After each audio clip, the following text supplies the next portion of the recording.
Lepo pozdravljeni. Jaz sem mislila, da bo danes prazna dvorana, glede na to, da ta skoki, vikendi pa... Ampak ne, tudi Ljubljana je tako, da sem komaj zvozila do sem.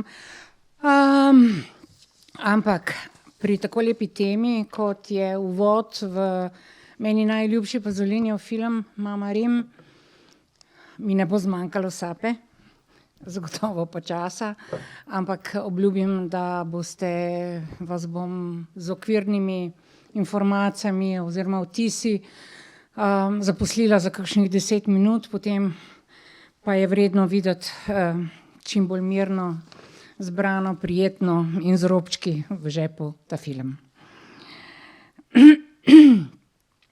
S tem filmom je tudi Slovenska kinoteka otvorila retrospektivo pred dobrim mesecem dni in lepo je, da ga ponovi zdaj tik pred koncem, ko imamo še dober teden na razpolago, da vidimo nekaj zelo lepih njegovih dokumentarnih filmov, pa tudi filmov o Pier Paolu, pa tudi za koncu tako, da dvigne, ne bom rekla moralo, ampak da se poslovi z trilogijo življenja, s 3 zadnjimi, predzadnjimi filmi z Decameronom, Canterburyskimi zgodbami in Cvetom in 1001 noči, skratka z bolj toplimi filmi in ne s Salojem, ki je res zadnji njegov film oziroma katerega premiere niti ni doživel.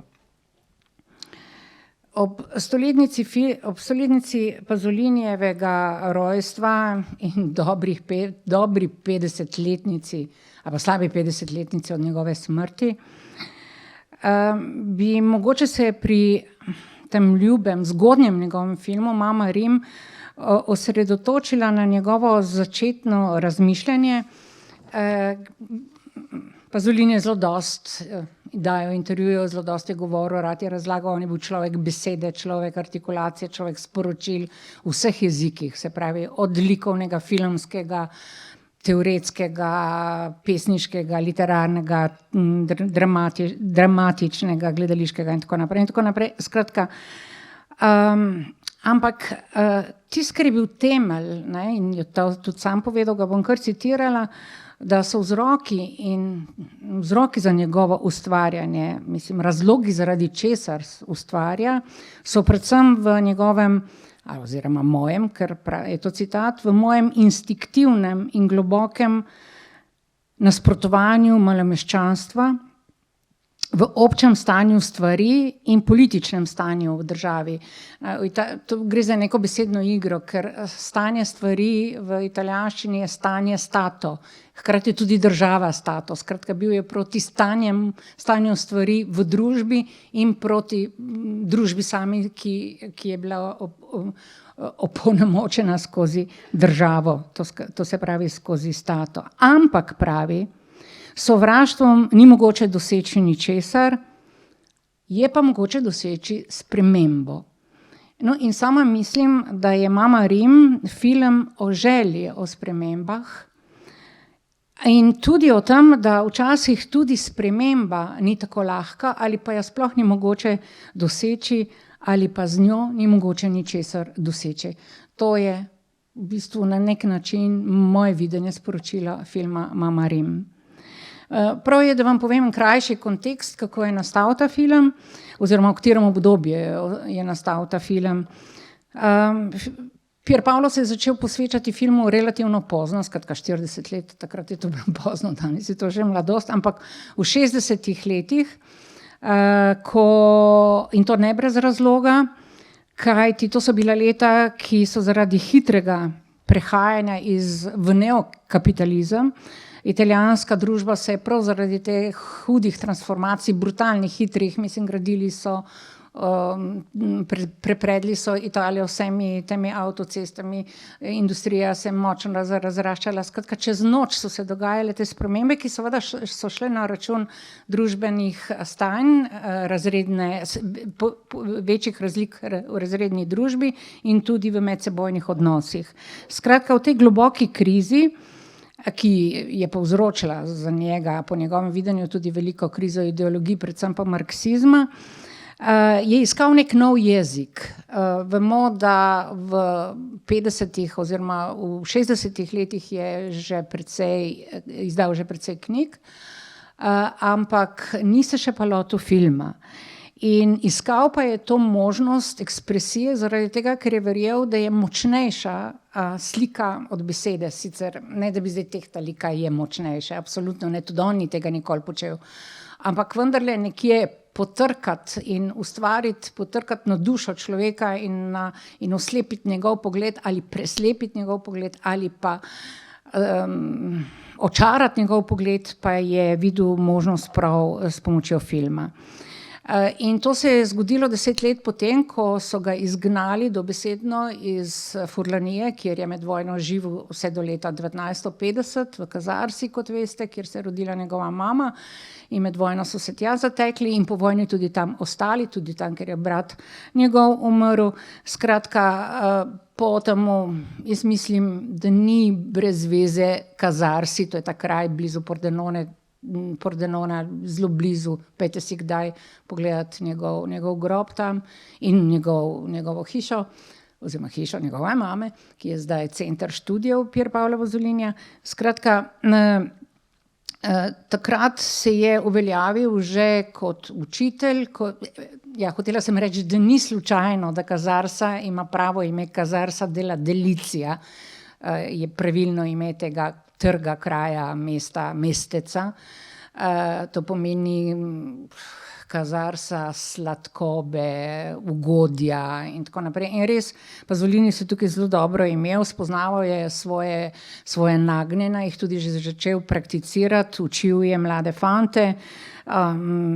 Mislim, skratka, udejstvoval se na vseh področjih, dokler seveda se ni zgodilo to odkritje in tudi izgon, to odkritje njegove spolne usmerjenosti in tudi politične dejavnosti, ni šlo to eno brez drugega. Namreč, recimo, ko je učil v Alvazonu zraven Kazarse dijake in ko so pripravili neko obletnico ob praznovanju obletnice prve svetovne vojne, je dejal, da bolj ko oblast časti mrtve, bolj pritiska na žive. Mislim, to poudarjam zaradi tega, ker je sintaksa, ki velja večno, ne samo takrat. Skratka, s to dejavnostjo, ne da so ga samo izključili iz komunistične partije, ampak so ga tudi izgnali, oziroma moral je zapustiti to Kazarso in z mamo sta se neko jutro v januarju 1951 odpravila v Rim, kjer je ostal. Na začetku sta živela zelo skromno, mama je bila služkinja dobesedno, on se je ukvarjal z različnimi priložnostnimi, tudi učiteljskimi deli, potem je pa začel izdajati in izdal je dva romana, Otroci življenja in nasilno življenje, Gramscijev pesniške zbirke, Gramscijev Pepel.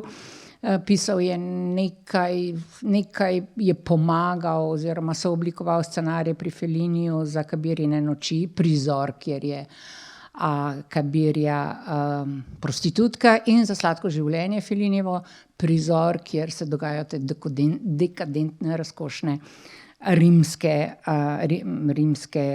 orgije, žuri.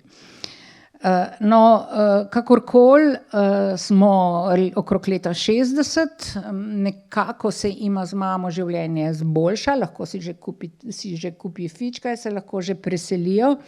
To se pravi, da lahko tudi začne razmišljati o možnosti, da bi sam snemal filme, kot sem prej dejala, ta želja po ekspresiji in povedati čim več in čim širšemu občinstvu, pravzaprav jezikovno neomejenemu, je bila pri njemu jasno zelo prisotna. Ni študiral filma, je pa v bistvu ga zelo absorbiral in poznal filmsko teorijo, oziroma tudi sam je potem ustvarjal. Skratka, nastane tako leta 1961 njegov debitantski film Berač, mogoče ste ga videli. ko sem govorila o njemu in tudi pisala, sem opozorila, da je Berač zelo naslonjen na knjigo Nasilno življenje. To je ena zelo zanimiva knjiga, ki jo je napisal leta 1955, mislim, da, kjer križa, opisuje nekega mladostnika, nekega Tomaza, ki je predstavnik skrajno prikrajšane množice ljudi, ki so po drugi svetovni vojni iz različnih italijanskih manjših in večjih mest emigrirali, bom rekla, ali se preselili v večja urbana središča, predvsem Rim, in na ta način začeli ustvarjati poseben, ne samo življenjski prostor, ampak dobesedno neke kolonije, ki jim preprosto rečemo Borgate, v katerem se dogaja tudi ta Berač in v katerem se v veliki meri dogaja tudi mama Rim.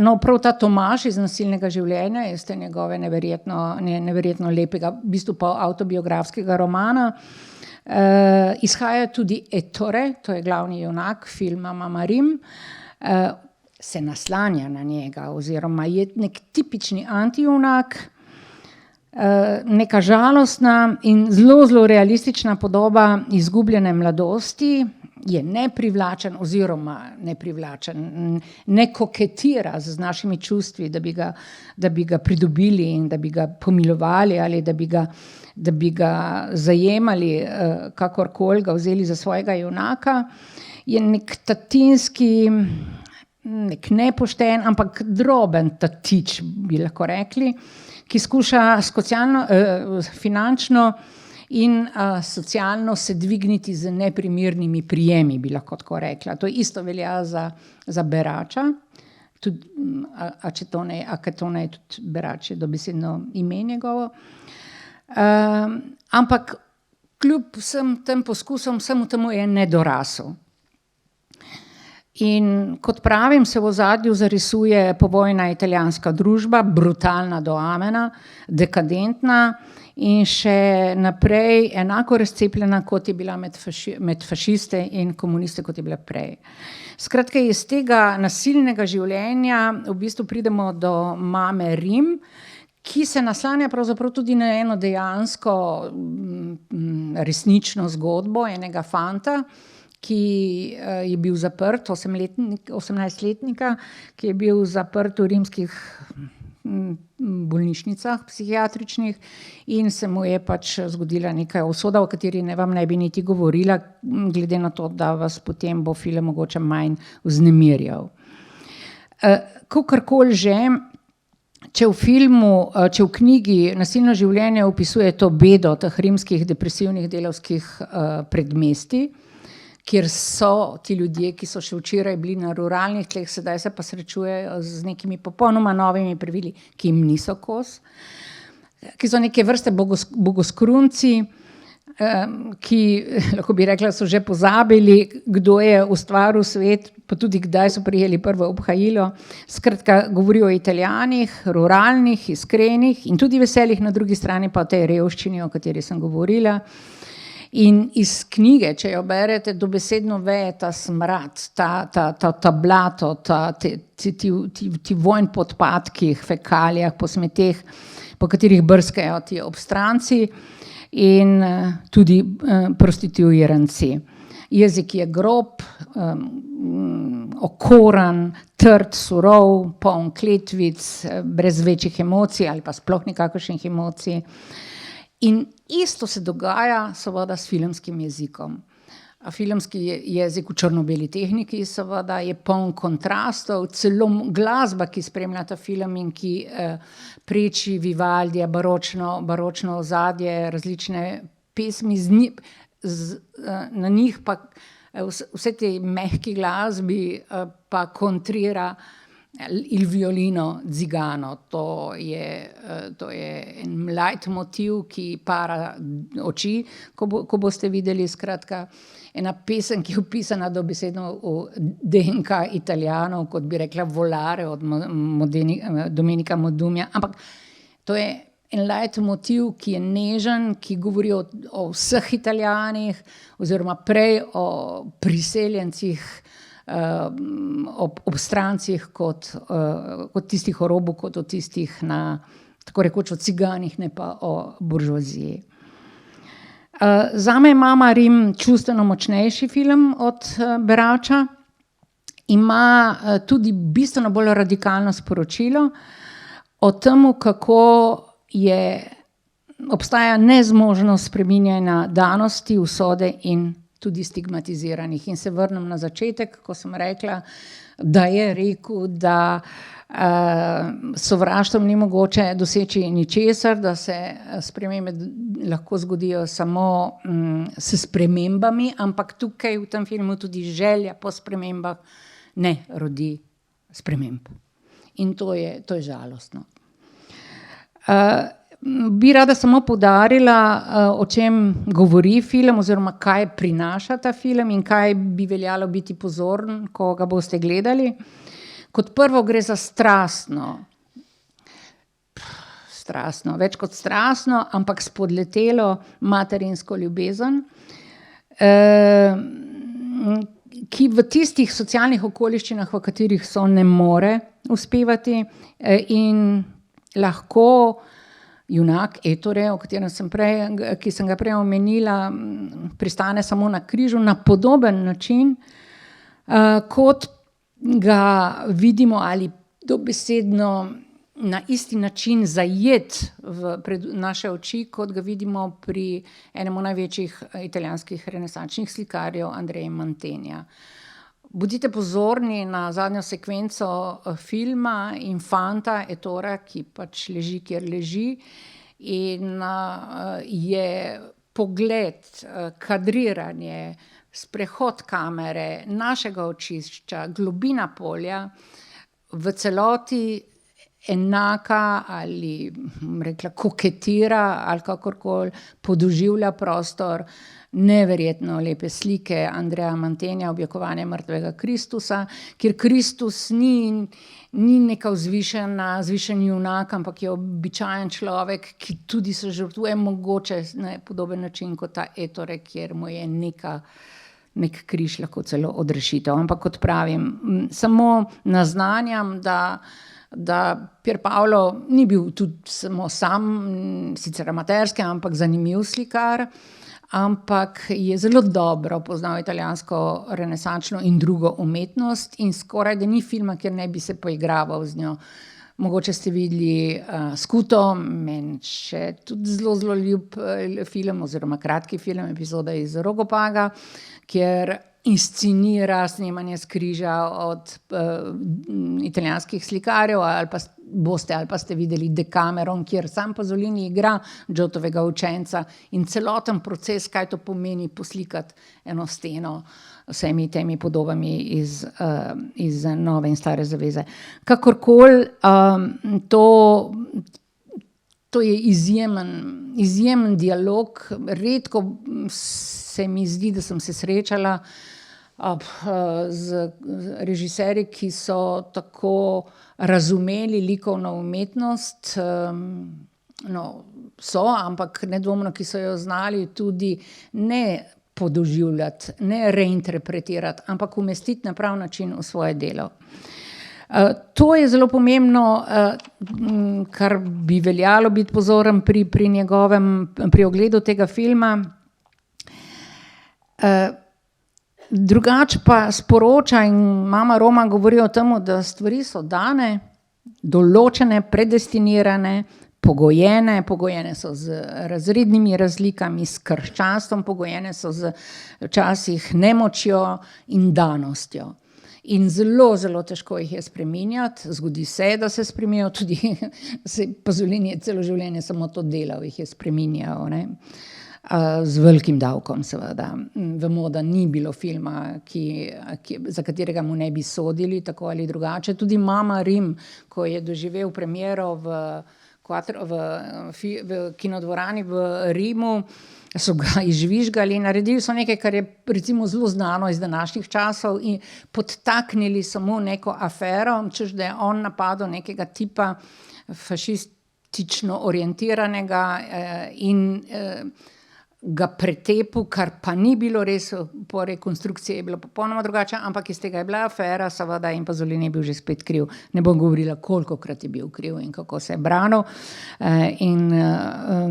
Tudi mama Roma je doživljala zelo, zelo grde obtožbe, tudi kritika ni pretirano blestela, ampak Pasolini je bil problem. Če je naredil, bom rekla, neproblematičen film, kot je bil recimo Evangelij po Mateju, je bil problem, kjer so vsi iskali, kje pa je problem, ne? Kje je pa škandal. Ne?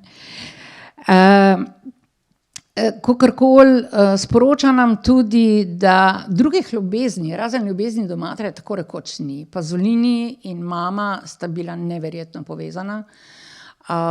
Ne bom rekla, da je patološko, ampak nedvomno je bila ta ljubezen zelo močna in rada bi vam povedala, recimo, da dal je tudi nekaj vlog filmskih, recimo igrala je Marijo v Evangeliju, pa v Teoremi je igrala tudi